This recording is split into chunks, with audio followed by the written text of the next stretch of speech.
Hi, and welcome to today's episode of the Literary Lutheran Reads a Book of Concord. Today is episode 11 for Monday, and today we will be continuing part 1, the Ten Commandments, and we will start with the explanation of the appendix to the first commandment. Here we go.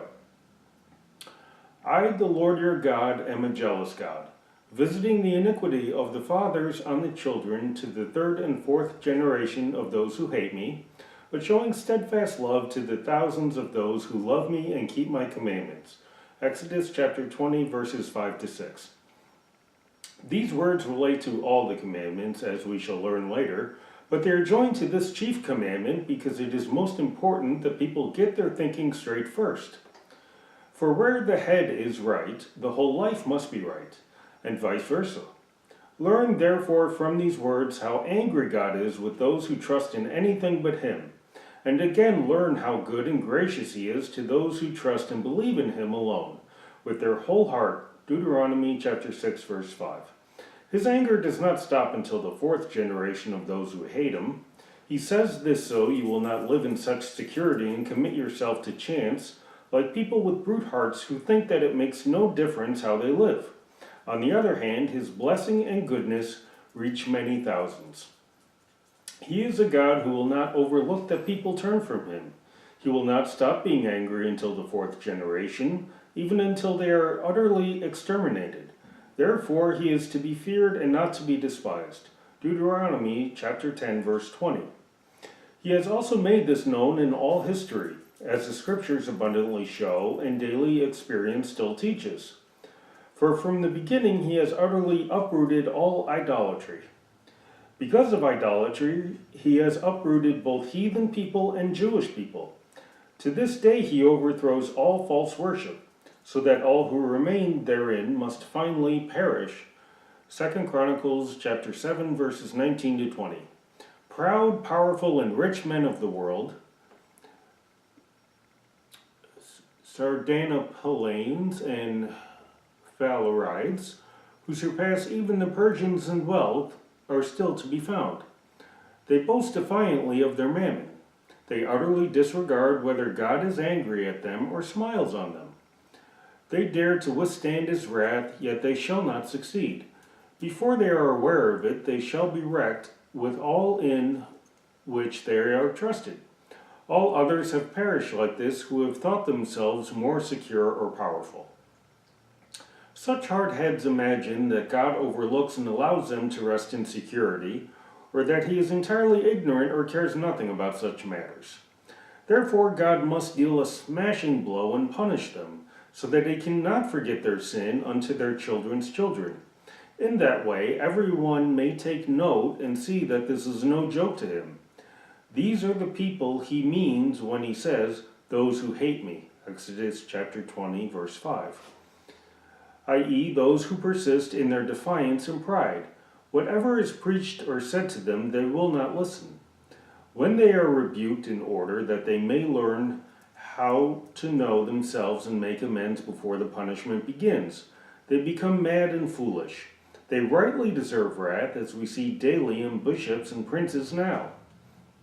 But as terrible as these threatenings are, so much more powerful is the consolation in the promise. For those who cling to God alone should be sure that He will show them mercy.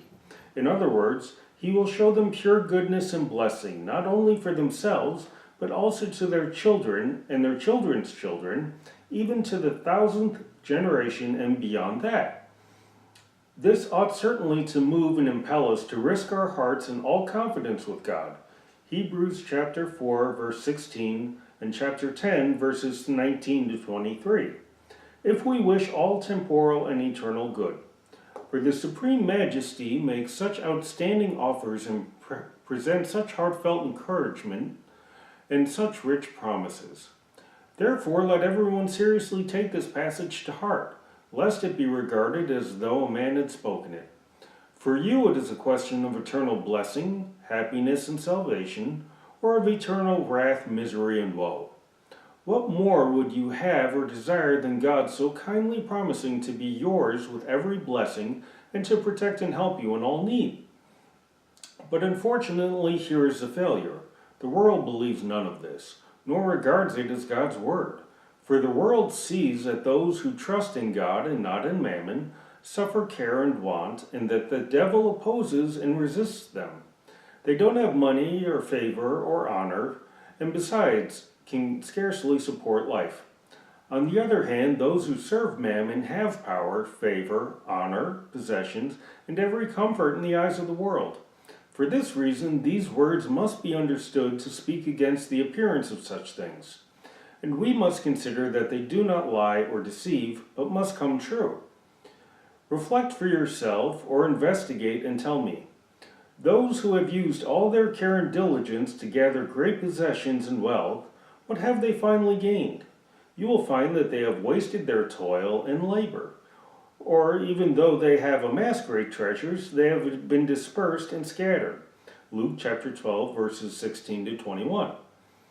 So they themselves have never found happiness in their wealth, and afterward it never reached a third generation. You will find plenty of examples in all histories, also in the memory of aged and experienced people. Just watch and ponder them. Saul was a great king, chosen by God and a godly man. But when he was established on his throne, he let his heart wander from God and put his trust in his crown and power. 1 Samuel 9-13. Then he had to perish with all he had, so that not even his children remained. 1 Samuel 31. David, on the other hand, was a poor, despised man, hunted down and chased, so that he did not feel his life was secure anywhere. 1 Samuel 19-29. Yet he had to survive in spite of Saul and become king. 2 Samuel 2. For these words of the promise had to abide and come true, since God cannot lie or deceive. Titus chapter 1, verse 2. Just let not the devil and the world deceive you with their show, which indeed remains for a time, but finally is nothing. Let us then learn well the first commandment, that we may see how God will tolerate no overconfidence, nor any trust in any other object. We will see how he requires nothing greater from us than confidence from the heart for everything good. Then we may live right and straightforward and use all the blessings that God gives, just as a shoemaker uses his needle, awl, and thread for work and then lays them aside. Or we may behave like a traveler using an inn, food, and bed only to meet his present need. Each person may do this in his calling according to God's order, and without allowing any of these things to be his lord or idol. This is enough about the first commandment, which we have had to explain at length, since it is of chief importance. For as we said earlier, where the heart is rightly set toward God, Deuteronomy chapter 32, verse 46, and this commandment is observed, all the other commandments follow. Thank you for watching this episode of the Literary Lutheran Reads a Book of Concord. We hope to see you again tomorrow. God bless.